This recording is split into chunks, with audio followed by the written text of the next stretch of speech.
ಗುರುಜಿ, ಮಾತುಕತೆಯನ್ನ ಮುಂದುವರ್ಸೋಣ್ವೆ. ನೀವು ಹೇಳ್ತಿದ್ರಿ ಗಣಪ ಅಂದ್ರೆ ಭಕ್ಷ್ಯ ಪ್ರಿಯ ಅಂತ, ಸಾಕಷ್ಟು ರುಚಿ ರುಚಿಯಾದ ತಿಂಡಿಯನ್ನ ಮಾಡಿಟ್ರೆ ಬಹಳ ಬೇಗ ಒಲಿತಾನೆ ಅಂತ ಕೂಡ ಹೇಳ್ತಾ ಇದ್ರಿ. ವೀಕ್ಷಕರೇ, ಬಹಳ ಸಂತೋಷ. ಇವತ್ತಿನ ದಿವಸ ಮಹಾಗಣಪತಿ ಪೂಜೆ ಪುನಸ್ಕಾರಗಳನ್ನು ಪ್ರತಿಯೊಬ್ಬ ಮನುಷ್ಯನಲ್ಲೂ ಪ್ರತಿಯೊಬ್ಬ ಮನೆಯಲ್ಲೂ ಮಾಡ್ಕೊತೀವಿ. ಅವ್ರು ಮಾಡ್ತಾ ಇದ್ದಾರಲ್ಲ ಅಂತ ನಾವು ಮಾಡ್ಕೊಳ್ತೀವಿ ಅಂತ ಭಾಳ ಜನ ಆಚರಿಸ್ಕೊಂಡು ಹೊಸದಾಗಿ ರೂಪುರೇಖೆಗಳು ಮಾಡಿಕೊಂಡು ಇಡೀ ಜಗತ್ತಾದ್ಯಂತ ಇವತ್ತು ಮಹಾಗಣಪತಿಯ ಪೂಜೆ ಪುನಸ್ಕಾರ ನೋಡಿ. ಮೊದಲಾದರೆ ಏನು ಮಾಡ್ತಿದ್ರು, ಅಕಸ್ಮಾತ್ ವ್ರತ ಪೂಜೆ ಪುನಸ್ಕಾರಗಳು ಇಲ್ಲದಿದ್ದರೆ ಮನೆಗಳಲ್ಲಿ ಮಾಡ್ಕೊಳ್ಳೋದಿದ್ರೆ ಏನು ಮಾಡೋದು, ಪೆಂಡಾಲ್ ಸೇವೆ ಅಂಥೇಳಿ ಭಾಳ ಜನ ಆಚರಿಸ್ತಾ ಇದ್ರು. ಮೊದಲಾಗಿ ಬಂದಿದ್ದು ಪೂನಾ ಹತ್ರ.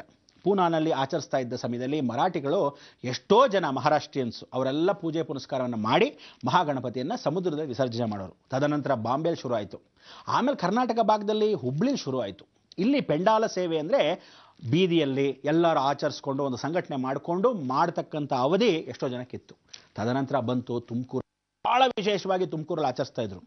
ರಾಜಕೀಯ ಗೊಂದಲದಿಂದ ಏನಾಗೋಯ್ತು, ಆ ಪೆಂಡಾಲ ಸೇವೆಯಲ್ಲಿ ಇರ್ತಕ್ಕಂಥ ಹುಡುಗರಲ್ಲೇ ದೊಡ್ಡ ಗಲಾಟೆ ಆಗೋಯ್ತು. ಗಲಾಟೆ ಆಗೋಗಿ ಏನು ಮಾಡಿದ್ರು ನೋಡಿ, ಯಾವತ್ತು ತಿಳ್ಕೊಳ್ಳಿ, ಒಳ್ಳೆ ಚೆನ್ನಾಗಿ ನಡೀತಾ ಇರೋ ಕಾರ್ಯಕ್ರಮದಲ್ಲಿ ಯಾರಾದರೂ ಹುಳಿ ಹಿಂಡೆ ಕಾಯ್ತಾ ಇರ್ತಾರೆ ದರಿದ್ರದವರು.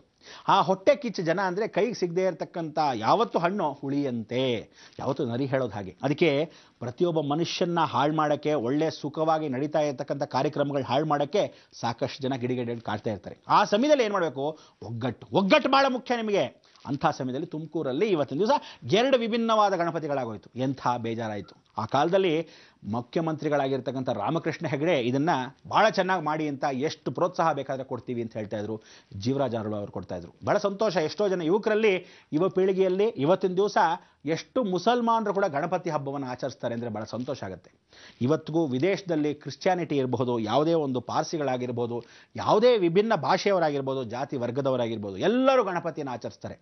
ಆ ಗಣಪತಿ ಅನ್ನೋನು ಗಣಾಧ್ಯಕ್ಷ ಗಣಪತಿ, ಭೂತಗಳಿಗೆ ಅಧಿಪತಿಯಾಗಿರ್ತಕ್ಕಂಥ ಈ ಗಣಪತಿ ಇಡೀ ಜಗತ್ತಿಗೆ ವಿಶ್ವಾದ್ಯಂತ ವಿಶ್ವ ಗಣಪತಿ ಅಂತ ಮಹಾಗಣಪತಿಯ ಸೇವೆ. ಈ ಗಣಪತಿಯ ಸೇವೆಯನ್ನು ನಾವುಗಳು ಪೂಜೆ ಪುನಸ್ಕಾರ ಮಾಡಬೇಕಾದ್ರೆ ಮೊದಲನೇದಾಗಿ ಗಣಪತಿ ಸ್ತೋತ್ರವನ್ನು ಹೇಳಿಕೊಂಡು ಗಣಪತಿಯನ್ನು ಪ್ರತಿಷ್ಠಾಪನೆ ಮಾಡೋಕ್ಕೆ ಮೊದಲು 2 ಗಣಪತಿಯನ್ನು ಇಡಿ. ಹರಿದ್ರಾ ಗಣಪತಿ ಒಂದಿಡಬೇಕು, ಪಿಳ್ಳಾರಿ ಗಣಪತಿ ಅಂತ ಸೆಗಣಿಯಲ್ಲಿ ಆ ಗೋಪಿ ಅನುಗ್ರಹವನ್ನು ಇಟ್ಟು ಪ್ರಾರ್ಥನೆ ಮಾಡ್ಕೋಬೇಕು. ಆಗ ಗರ್ಕೆ ಹುಲ್ಲನ್ನು ಮೇಲ್ಭಾಗ ಇಡಬೇಕು. ಗಣೇಶನಿಗೆ ಗರ್ಕೆ ಭಾಳ ಇಷ್ಟ. ಯಾಕೆ ಗೊತ್ತಾ, ಬಹಳ ವಿಶೇಷವಾಗಿರ್ತಕ್ಕಂಥ ಈ ಗಣಪತಿಗೆ ಅಂಧಕಾಸುರ ಅಂತ ಒಂದು ರಾಕ್ಷಸ. ಈ ಅಂಧಕಾಸುರ ರಾಕ್ಷಸ ಯಾವತ್ತಿದ್ರೂ ಪರಮೇಶ್ವರನ ಹತ್ರ ವರ ಕೇಳಿರ್ತಾನೆ. ಏನು ಕೇಳಿರ್ತಾನೆ, ಜಗತ್ತಲ್ಲಿ ಯಾರು ನೋಡಿದ್ರು ಯಾರೇ ಕಾರಣಕ್ಕೂ ಭಸ್ಮ ಆಗೋಗ್ಬೇಕು ಅಂತ. ಅವನು ಹುಟ್ಟುತ್ತಾನೆ, ಆ ಮಗು ಹುಟ್ಟುಭಾಗನೇ ಎಲ್ಲ ಯಾರನ್ನಾದ್ರೂ ನೋಡಕ್ಕೆ ಹೋದರೆ ಅವ್ರು ಭಸ್ಮ ಆಗೋಗೋರು.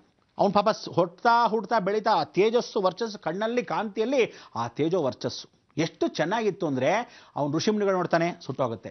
ಅಯ್ಯೋ ಎಷ್ಟು ಚೆನ್ನಾಗಿದೆ ಆ ಪ್ರಾಣಿ ಪಕ್ಷಿ, ಪಾಪ ಅವ್ನಿಗೆ ಇಷ್ಟ ಆ ಪ್ರಾಣಿ ಪಕ್ಷಿಗಳು ನೋಡೋಣ ಅಂತ. ಅಗ್ನಿ ಜ್ವಾಲೆಯಲ್ಲಿ ಆ ಪ್ರಾಣಿ ಪಕ್ಷಿಗಳು ಸತ್ತೋಗೋದು. ಹೀಗೆ ಅವನಿಗೆ ಬೇಜಾರಾಗಿ ಎಂಥ ಎಂದೊಂದು ಕರ್ಮ ಅಂತ ಹೇಳಿತು. ಆದರೆ ಹಾಗೆ ಹೋಗ್ತಾ ಹೋಗ್ತಾ ಅವನಲ್ಲಿ ದುರಹಂಕಾರ ಬಂತು. ನಾನು ಯಾರನ್ನು ನೋಡಿದ್ರೂ ಭಸ್ಮ ಮಾಡ್ಬೋದು ಅನ್ನೋ ದುರಹಂಕಾರ ಅವನಲ್ಲಿ ಮೂಡ್ತಾ ಬಂದಾಗ ಗಣಪತಿನೇ ಸಾಟಿಯಾದ. ಅದಕ್ಕೆ ಇಂಥ ಒಂದು ಅಂಧಕಾಸುರನ್ನ ಅಂದರೆ ಅಂಧಕಾಸುರನ, ಅದಕ್ಕೆ ಕಾ ಅಂತಕ್ಕಂಥದ್ದು ಆತ್ಮ ಕಣ್ಣಲ್ಲಿ 2 ಕಾಯ್ದಾಗ ಅಂಧಕ ಅಂದರೆ ಯಾವತ್ತು ಅಗ್ನಿಜ್ವಾಲೆ, ಇವನ್ನ ಸಂಹಾರ ಮಾಡಿರ್ತಕ್ಕಂಥವನು ಗಣಪತಿನೇ. ಈ ಅಂಧಕಾಸುರನ್ನ ಹೋಗ್ತಾ ಬರ್ತಾ ಏನು ಮಾಡಿದ, ಗಣಪತಿ ನುಂಗಿ ನೀರು ಕುಡಿದು ಬಿಡ್ತಾನೆ. ಎಲ್ಲ ಋಷಿಮುನಿಗಳು ಕೇಳ್ಕೊತಾರೆ, ಏನು ಭಸ್ಮ ಮಾಡ್ತಾನೋ ಏನೋ ಗೊತ್ತಿಲ್ಲ, ನಾವು ಪೂಜೆ ಪುನಸ್ಕಾರ ಮಾಡಂಗಿಲ್ಲ, ಯಾರನ್ನು ನೋಡ್ತಾನೋ ನಾವು ಭಯಪಟ್ಟು ಓಡಬೇಕಾಗತ್ತೆ, ಇಂಥ ಒಂದು ಸಂಹಾರ ಯಾವ ಕಾಲಕ್ಕಾಗತ್ತೆ, ಮಹಾಗಣಪತಿ ನೀನೇ ಕಾಪಾಡಬೇಕು. ಭಾಳ ಸಂತೋಷ. ಗಣಪತಿ ಏನು ಮಾಡ್ತಾನೆ, ಇವನ್ನ ತಗೊಂಡು ಹಾಗೆ ನುಂಗು ಬಿಡ್ತಾನೆ. ಆವತ್ತು ಅಂಧಕಾಸುರ ಒಳಗಡೆ ಹೋಗಿರ್ತಕ್ಕಂಥವನು ಒಳಗಡೆ ಭಸ್ಮಾಂತಕಂ ಇದಂ ಶರೀರಂ, ದೇಹದಲ್ಲಿ ಒಳ್ಳೆ ಭಸ್ಮವಾಗಿ ಅಂದರೆ ಭೂಮಿ ಆಕಾರದಲ್ಲಿರ್ತಕ್ಕಂಥ ಅವನ ಹೊಟ್ಟೆ ಭಾಗದಲ್ಲಿ ಇವನು ಓಡಾಡ್ತಿರ್ತಾನೆ ಅಂಧಕಾಸುರ. ಆಗ ಉರಿ ನನ್ನ ಕೈಯಲ್ಲಿ ತಪ್ಪಿಕೊಳ್ಳೋಕೆ ಹಾಕೋಲ್ಲ, ಉರಿ ಅಂತಿರ್ತಾನೆ ಯಾರೋ ಮಹಾಗಣಪತಿ. ಆಗ ದೇವತೆಗಳು ಏನು ಮಾಡ್ತಾರೆ, ಅಮೃತ ಕಲಶ ತಗೊಂಬನಿ ಅಂತಾರೆ. ಇಂದ್ರ ಏನು ಮಾಡ್ತಾನೆ, ಅಮೃತ ಅಮೃತವನ್ನು ಸುರಿತಾನೆ ಗಣಪತಿ ಮೇಲೆ. ಈಗಲಾದರೂ ತಂಪಾಗ್ತಾನ ಅಂತ ಆಗಲಿಲ್ಲ. ಸರಿ, 1000 ಹೆಡೆ ನಾಗೇಂದ್ರನ್ನ ಏನು ಮಾಡ್ತಾನೆ, 1000 ಹೆಡೆ ಹಾವುಗಳನ್ನ ತಂಪಾಗಿ ತಲೆ ಮೇಲೆ, ಯಾವ ಕಾಲಕ್ಕೂ ಹೀಟ್ ಅಂದರೆ ಉಷ್ಣ ಆಗಬಾರ್ದು ಅಂತ ತಂಪಾದ ಹಾವುಗಳು ಹಾಕ್ತಾನೆ. ಆಗೋದಿಲ್ಲ, ಆವಾಗಲೂ ಆಗಿಲ್ಲ. ಯಾವ್ಯಾವ ದೇವತೆಗಳು ಏನೇನು ಪ್ರಯತ್ನ ಪಡ್ತಾರೆ ಅವ್ರ ಶಕ್ತಿ ಮುಖಾಂತರವಾಗಿ ವರ್ಣನ ಕರಿ ಅಂತಾರೆ. ವರ್ಣ ನೀರು ಸುರಿದಿದ್ದು ಆಗ್ತಾ ಇಲ್ಲ. ಅಂಧಕಾಸುರ ಯಾವ ಕಾಲಕ್ಕೂ ಒಳಗಡೆ ಉಷ್ಣಾಂಶ. ಆಗ ಸಪ್ತಋಷಿಗಳು ನಡ್ಕೊಂಡು ಹೋಗ್ತಾ ಇರ್ತಾರೆ. ವಸಿಷ್ಠರು ಬರ್ತಾರೆ, ಯಾಕಪ್ಪ ಗಣಪತಿ ಹೀಗಾಗೋಗಿದೆ, ಏನು ಯೋಚನೆ ಮಾಡಬೇಡ ಅಂತ ಹೇಳಿ ಗರ್ಕೆ ಹುಲ್ಲನ್ನು ಹೀಗೆ ತೆಗೆದು, ಮಹಾಗಣಪತಿ ಈ ರೀತಿಯಾಗಿ ಗರ್ಕೆ ಹುಲ್ಲನ್ನು ನೀನು ಕೊಟ್ಟರೆ ತಂಪಾಗಿ ತಗೋ ಸ್ವೀಕರಿಸು ಅಂತಾನೆ. ಆಗ ಆ ಆನೆಗೆ ಹೇಗೆ ಕೊಟ್ವಿ ಗರ್ಕೆ ಹುಲ್ಲನ್ನು ತುಂಬ ಇಷ್ಟ. ಆವಾಗ ಅವ್ನು ಗರ್ಕೆ ಹುಲ್ಲು ತೊಗೊಂಡು ಹೀಗೆ ಸ್ವೀಕರಿಸ್ತಾನೆ. ಒಳಗೋದ ತಕ್ಷಣ ಹಬ್ಬ ತಂಪಾಗಿದೆ, ಆನಂದವಾಯ್ತು ನನಗೆ ಅಂತಾನೆ. ಅದಕ್ಕೆ ಇವತ್ತು ಆಯುರ್ವೇದದಲ್ಲಿ ಏನು ಹೇಳ್ತಾರೆ, ಗರ್ಕೆ ಹುಲ್ಲಿನ ರಸವನ್ನು ಎಲ್ಲ ವಿಶೇಷವಾಗಿರ್ತಕ್ಕಂಥ ಔಷಧಿಗಳಿಗೆ ಪ್ರಥಮವಾದಿ. ಅದಕ್ಕೆ ಅಡಿಕ್ಷನ್.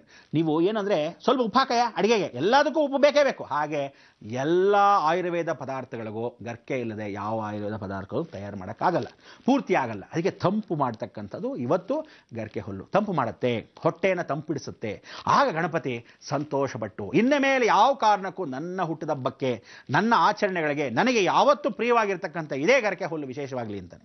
ಅದಕ್ಕೆ ಅವತ್ತಿನಿಂದ ಇವತ್ತಿನವರೆಗೂ ನಾವು ಆ ಗರ್ಕೆ ಹುಲ್ಲು ಎಷ್ಟು ಕೊಡ್ತೀವೋ, ನೀವು ಏನು ಕೊಟ್ಟರು, ತಿಂಡಿ ಕೊಟ್ಟರು ಅವ್ನು ಬೇಜಾರು ಮಾಡ್ಕೊಳ್ಳೋದು, ತಿಂಡಿ ಬೇಜಾರು ಪರವಾಗಿಲ್ವಂತೆ, ಗರ್ಕೆ ಹುಲ್ಲು ಮಾತ್ರ ತಪ್ಪಿಸ್ಬೇಡಿ. ಅದಕ್ಕೆ ಆ ಗರ್ಕೆ ಹುಲ್ಲು 21 ಓಂ ಗಣಪತಿಯೇ ನಮಃ, ಓಂ ಗಣಾಧ್ಯಕ್ಷಾಯ ನಮಃ, ಓಂ ಶಶಿಶೇಖರಾಯ ನಮಃ, ಓಂ ವಾಮದೇವಾಯ ನಮಃ, ಓಂ ಅಂತ ಪ್ರತಿಷ್ಠಾಪನೆಯನ್ನು ಮಾಡತಕ್ಕಂಥ ಗಣಪತಿನ ಹಾಗೆ ಹಾಕಿದಾಗ ಎಷ್ಟು ಆನಂದ ಪಡ್ತಾನೆ ಅಂದರೆ ನಿಜಕ್ಕೂ ಆನಂದ. ಅದಕ್ಕೆ ಒಂದು ಫುಲ್ ಹಿಡಿ ಗಣಪತಿಗೆ ಗರ್ಕೆ ಹುಲ್ಲನ್ನು ತಗೊಂಡು ಆ ಕೈಯಲ್ಲಿ ಬಲಭಾಗಕ್ಕೆ ಇಟ್ಬಿಡಿ. ಭಾಳ ಶ್ರೇಷ್ಠವಾಗಿರ್ತಕ್ಕಂಥ ಅನುಗ್ರಹ ಆಗುತ್ತೆ, ನೀವು ಕೇಳಿದ್ದು ಸಿದ್ಧಿ ಆಗುತ್ತೆ. ಆ ಗಣಪತಿಗೆ ಆಗ ಗರ್ಕೆ ಹುಲ್ಲು ಇಟ್ಟಿದ್ದಕ್ಕೆ ಇವತ್ತಿಗೂ ಸಾರ್ಥಕತೆ. ಏನನ್ನು ಮಾಡ್ತಿರೋ ಬಿಡ್ತಿರೋ ಗರ್ಕೆ ಹುಲ್ಲು ಭಾಳ ಶ್ರೇಷ್ಠತೆ. ಅದಕ್ಕೆ ಇಂಥ ಒಂದು ಸಪ್ತಋಷಿಗಳ ಮುಖಾಂತರವಾಗಿ ಗರ್ಕೆ ಹುಲ್ಲನ್ನು ಅವನಿಗಿಟ್ಟು ಪೂಜೆ ಪುನಸ್ಕಾರ ಮಾಡಿರ್ತಕ್ಕಂಥ ಈ ಗಣಪತಿಗೆ 21 ಪ್ರದಕ್ಷಿಣೆ. ನೀವು ಪ್ರದಕ್ಷಿಣೆ ಆ ಪಿಳ್ಳಾರಿ ಮೇಲೆ ಏನಕ್ಕೆ ಗರ್ಕೆ ಹುಲ್ಲು ಅಂದರೆ ಇದೇ ಕಿರೀಟ ಅಂತ. ಆ ಪಿಳ್ಳಾರಿ ಅಂದರೆ ಯಾವತ್ತು ಗೋಮಯ, ಆ ಗೋಮಯದ ಮೇಲೆ ಗರ್ಕೆ ಹುಲ್ಲನ್ನು ಇಡಬೇಕು. ಹರಿದ್ರಾದ ಮೇಲೆ ಒಂದು ಗೋಮಯ ಇಡಬೇಕು. ಎರಡನ್ನ ಇಟ್ಟಾಗ ಭೂತಗಣಾಧಿಪತಿ ಬಂದು ಗೋಮಯ ಅಂದರೆ ಸೆಗಣಿ ಮೇಲಿಟ್ಟಿರ್ತ ಗಣಪತಿ ಅವನೇ ವಿಶೇಷತೆ. ದೇವತಾ ಅನುಗ್ರಹ ಗಣಪತಿ, ಹರಿದ್ರ ಗಣಪತಿ ಎರಡಕ್ಕೂ ಇಟ್ಟು ಸ್ಮರಣೆ ಮಾಡ್ಕೊ. ಅದಕ್ಕೆ ದ್ವಿಗಣಪತಿಯನ್ನು ಯಾರು ಪೂಜೆ ಮಾಡ್ತಾರೆ ಇವತ್ತು ತಮಿಳುನಾಡು ನೋಡಿ, ದ್ವಿಗಣಪತಿ ಪೂಜೆ, ದೇವಗಣಪತಿ ಭೂತಗಣಪತಿ. ಆ ದ್ವಿಗಣಪತಿಯನ್ನು ಯಾರು ಪೂಜೆ ಮಾಡ್ತಾರೋ ನಮ್ಮ ಮನಸ್ಸಲ್ಲಿ ಮನೋಜಾಯತ ಚಂದ್ರ, ಚಂದ್ರನಿಗೆ 2 ಮನಸ್ಸಂತೆ. ಅದಕ್ಕೆ ಅವತ್ತಿನಿಂದ ಇವತ್ತಿನವರೆಗೂ ಮನಸ್ಸಿಗೆ ಉಷಾ ಕಿರಣಗಳು, ಉಷನ ಮೇಲೆ ಕಿರಣಗಳು ಬಿದ್ದಾಗ ಮನುಷ್ಯನಾಗ್ತಾನೆ. ಅದಕ್ಕೆ ಮೊದಲು ಮನುಷ್ಯರಾಗ್ರಯ ಯಾವ ಕಾರಣಕ್ಕೂ ತಿಳ್ಕೊಳ್ಳಿ, ಏನೇ ಒಂದು ಥಿಂಕಿಂಗ್ ಬಂದರೂ ಫಸ್ಟು ನಿಮ್ಮ ಥಿಂಕಿಂಗಲ್ಲಿ ಥಾಟ್ ಫಸ್ಟ್ ಬರಬೇಕಾದೇನೋ, ಜಗತ್ತಲ್ಲಿ ಯಾವ ಮುಖ್ಯವಾಗಿರ್ತಕ್ಕಂಥ ವಾಹಿನಿ ಬರುತ್ತೋ ಅದೇ ನಿಮಗೆ ಮೊದಲು. ಎರಡನೇ ಥಾಟ್ ಯಾವತ್ತು ಬರುತ್ತೆ, ಅದು ಯಾವತ್ತಿದ್ರೂ ಮಾಯೆ.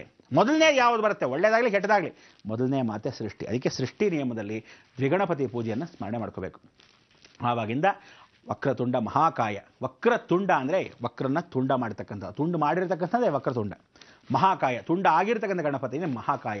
ಕೋಟಿ ಸೂರ್ಯ ಸಮಪ್ರಭ, ಕೋಟಿ ಸೂರ್ಯನಿಗೆ ಸಮವಾಗಿರ್ತಕ್ಕಂಥವನು ಗಣಪತಿ. ಅದಕ್ಕೆ ಆಕಾಶ ನೋಡಬೇಕು, ಯಾವ ಕಾಲಕ್ಕೂ ಬೆಳಗ್ಗೆ ಪೂಜೆ ಮಾಡುವಾಗ ಆಕಾಶ ನೋಡಿದಾಗ ಕೋಟಿ ಸೂರ್ಯಗಳನ್ನು ವಿಶೇಷವಾಗಿ ಗಣಪತಿಯನ್ನು ಅವತ್ತಿನ ದಿವಸ ಹಬ್ಬದ ದಿವಸ ನೀವು ಅನುಭವಿಸ್ಬೇಕೇನು ಅಂದರೆ, ಏನು ಇಷ್ಟು ಬೆಳಕಿದೆ, ಇಷ್ಟೊಂದು ಬಿಸಿಲಿದೆ ಅನಿಸುತ್ತೆ, ಚುಚ್ತಾ ಇರುತ್ತೆ. ಅಂದರೆ ಒಬ್ಬನ ಸೂರ್ಯ ಇರಲ್ಲಂತವತ್ತು, ಎಲ್ಲ ಸೂರ್ಯಗಳು ವಿಶೇಷ. ನಮ್ಮಲ್ಲಿ ಆಂಡ್ರೋಮಿಡಾ ಗ್ಯಾಲಕ್ಸಿಲಿ ನಾವು ಇರತಕ್ಕಂಥದ್ದು ಒಂದೇ ಸೂರ್ಯ.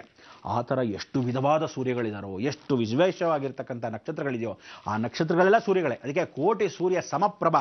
ಒಂದು ಓಂ ಅಂತ ಓಂಕಾರ ಅಕ್ಷರ, ಅದಕ್ಕೆ ಏಕ ಅಕ್ಷರಂ ಬ್ರಹ್ಮ ಅಂಥ ಒಂದು ಪದಬ್ರಹ್ಮ ಸಾಕ್ಷಾತ್ ಮಹಾಗಣಪತಿ ಅಂತ ಕೂತಿರಬೇಕು. ಸೃಷ್ಟಿ ನಿಯಮನ ಉಲ್ಲಂಘಿಸಬಾರ್ದು. ವಿಭೂತಿ ಪಟ್ಟಿಯನ್ನು ಹಿಂಗೆ ಹಾಕ್ಕೊಂಡಿರೋ ಗಣಪತಿನೇ ತರಬೇಕು, ಮಣ್ಣಿನ ಗಣಪತಿನೇ ತರಬೇಕು. ಬಾಳೆ ಎಲೆ ಹಾಕಬೇಕು. ಬಾಳೆ ಎಲೆ ಹಾಕಬೇಕಾದ್ರೆ ದಯವಿಟ್ಟು ಅಗ್ರ ಎಲೆಯನ್ನು ಹಾಕಬೇಕು. ಆ ಅಗ್ರ ಎಲೆ ಹಿಂಗೆ ಹಾಕಿದಾಗ ನುಣಿಯನ್ನು ಇಟ್ಟಾಗ, ಕೊನೆ ತುದಿ ಭಾಗ ಅಲ್ಲ, ನುಣಿ ಅಂದರೆ ಮುಂಭಾಗದಲ್ಲಿ ಆ ಊಟಕ್ಕೆ ಹಾಕ್ಕೊಂತೀವಲ್ಲ ಆ ಥರ ಅವನಿಗೆ ಯಾವತ್ತೂ ಉತ್ತರಾಭಿಮುಖ. ನಾವು ಹೆಂಗೆ ಊಟಕ್ಕೆ ಹಾಕ್ಕೊಂತೀವಿ ನಮ್ಮ ಕಡೆ ಬಲಭಾಗಕ್ಕೆ, ಅವನು ಕೂತ್ಕೊಂಡಾಗ ಅವನು ಬಲಭಾಗಕ್ಕೆ ಹಾಕೋಬೇಕು. ಅದಕ್ಕೆ ಅವನ ಮುಂದೆನೂ ಎಲೆ ಹೀಗೆ ಹಾಕಬೇಕು, ಗಣಪತಿ ನೀಡಬೇಕು, ಪ್ರಾರ್ಥನೆ ಸಲ್ಲಿಸಬೇಕು. ಈ ರೀತಿ ಮಾಡಿಕೊಂಡಾಗ ಕೆರಡು ಅಕ್ಕಿಯನ್ನು ಹಾಕಿ ಪೀಠಸ್ಥಿತ, ಮಂಗಳ ಪೀಠಸ್ಥಿತ ಅಂತ ದೇವಿಗೆ ಹೇಗೆ ಹೇಳ್ತೀವಿ, ಇವನಿಗೆ ಮಹಾಗಣಪತಿಗೆ ಬ್ರಹ್ಮ ಪೀಠಸ್ಥಿತ. ಅದಕ್ಕೆ ಬ್ರಹ್ಮನೇ ಸ್ವತಃ ಅವನ ಪೀಠ ಆಗ್ತಾನೆ. ಅದಕ್ಕೆ ಬ್ರಹ್ಮ ತೇಜಸ್ಸು ಬ್ರಹ್ಮಗಣ ಸ್ವರೂಪ ಅಂತ. ಆ ಗಣಗಳಿಗೆ ಅಧಿಪತಿ ಬ್ರಹ್ಮನಿಗೆ 4 ತಲೆಗಳಲ್ಲಿ 1 ತಲೆ ಸಾಕ್ಷಾತ್ ಮಹಾಗಣಪತಿನೇ ಶ್ರೇಷ್ಠತೆ ಅಂತ ಹೇಳ್ತೀವಿ. ಅದಕ್ಕೆ ಅವನೇಂತಾನೆ, ಈ ತಲೆ ಹೊಟ್ಟೋಗಿದೆಯಲ್ಲ, ಪರಮೇಶ್ವರ ಹೊಟ್ಟೋಗಿದಾನಲ್ಲ ಅಂತ ಯೋಚನೆ ಮಾಡಿದಾಗ ನಾವೇನು ಮಾಡ್ತೀವಿ, ಜಟಾ ಶಂಕರ ಸ್ಥಿರೋಹ ಅಂತ ಕರಿತೀವಂತೆ. ಆಗ ಗರ್ಕೆ ಹುಲ್ಲನ್ನು ತಲೆ ಮೇಲೆ ಇಟ್ಕೊಳ್ಳೋದು. ಅದಕ್ಕೆ ಇವತ್ತಿಗೂ ನೋಡಿ ಬ್ರಾಹ್ಮಣ ಸ್ವರೂಪ ಏನು ಮಾಡ್ತಾರೆ, ತಲೆ ಮೇಲೆ ಹೊಡಿಬೇಡಿ ಅಂತೀವಿ. ಆ ತಲೆಯಲ್ಲಿ ಮಹಾಗಣಪತಿ ವಾಸವಾಗಿರ್ತಾನೆ. ಅದಕ್ಕೆ ಜುಟ್ಟನ್ನು ಕೊನೆ ಭಾಗ ಇಟ್ಕೊಂಡು ಅಲ್ಲಿ ಗಣಪತಿ ವಾಸವಾಗಿರ್ತಾನೆ. ಈ ಕೊನೆಯ ತಲೆ ಬ್ರಹ್ಮನಿಗೆ ಬ್ರಹ್ಮಶಿರಸ್ಸು, ಅದಕ್ಕೆ ಆ ಶಿರಸ್ಸಿನಲ್ಲಿ ಗಣಪತಿ ವಾಸ. ಎಲ್ಲೆಲ್ಲಿ ಗಣಪತಿ ವಾಸ ಅಂತೀರಾ, ಮೂಲಾಧಾರ ಗುದದ್ವಾರ ಅಂತ ಕರಿತೀವಿ. ಮನುಷ್ಯನಿಗೆ ಎಲ್ಲ ನವದ್ವಾರಗಳಿರುತ್ತೆ, ಅದರಲ್ಲಿ ಒಂದು ಗುದದ್ವಾರ ಸ್ವರೂಪ, ಅದಕ್ಕೆ ಮೂಲಾಧಾರ. ಅಲ್ಲಿ ಗಣಪತಿನೂ ಗಾಯತ್ರಿ ವಾಸವಾಗಿರ್ತದೆ. ಅದಕ್ಕೆ ನಾವು ಯಾವತ್ತು ಯೋಗಾಸನ ಕೂತ್ಕೊಂಡಾಗ ಓಂ ಅಂತ ಒಳಗಿಂದ ಉಸಿರು ತಗೊಳ್ಳಿ ಅಂತಾರೆ. ಎಲ್ಲಿಂದ ಅಂದರೆ ಮುಕ್ಕಬೇಕಾಗತ್ತೆ, ಕಷ್ಟ ಆಗ್ಬಿಡುತ್ತೆ ಆಮೇಲೆ ಸದ್ಯ. ಆದರೆ ನೀವು ಓಂಕಾರವನ್ನು ಒಳಭಾಗದಿಂದ ತಗೋಬೇಕು ಅಂದರೆ ಅಂತರಾಳದಿಂದ ತಗೊಳ್ಳಿ ಅಂತ ಅರ್ಥ. ಎಲ್ಲೋ ಕೂತ್ಕೊಂಡು ಅನ್ನೋದಲ್ಲ, ಯಾವ ರೀತಿ ಹೇಳಬೇಕು ಅದು ವ್ಯವಸ್ಥೆ. ಅದಕ್ಕೆ ಮೂಲ ಆಧಾರ ಅಂದರೆ ನೋಡಿ, ಇವತ್ತಿಗೂ ತಲೆಯ ಮೇಲೆ ಇರ್ತಕ್ಕಂಥ ಹಾವು, ಕೇತು ಅಂದರೆ ಬಾಲ. ಅದಕ್ಕೆ ವರ್ಟಿಬ್ರಾ ಅಂತಕ್ಕಂಥ ತಲೆ ಭಾಗದಲ್ಲಿ ಸಹಸ್ರಾರ, ಕೆಳಭಾಗದಲ್ಲಿ ಬಾಲ, ತುದಿಯಾಗಿರ್ತಕ್ಕಂಥದ್ದು ವರ್ಟಿಬ್ರಾ.